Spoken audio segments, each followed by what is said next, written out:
When you're changing out a drive on a variable speed communicating system on a trane unit, first thing you want to do is unhook the disconnect, and you want to let this drive de-energize for about 15 minutes.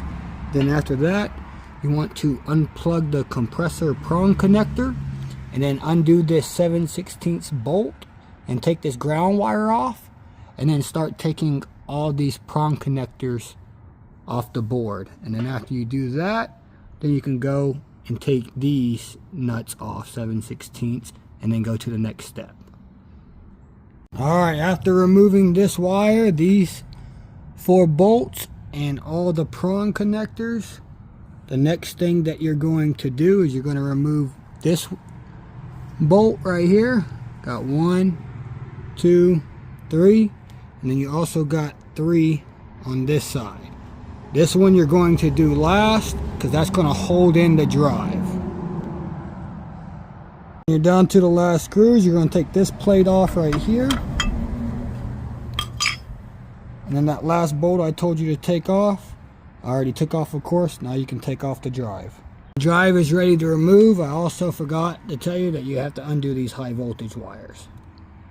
After you got the old drive out, you're going to get the new drive, and you're going to get the grease that comes in the box. And just like it's greased right here all the way down, you're going to do the same thing over here. And then once you get that done, then you're going to slide it in.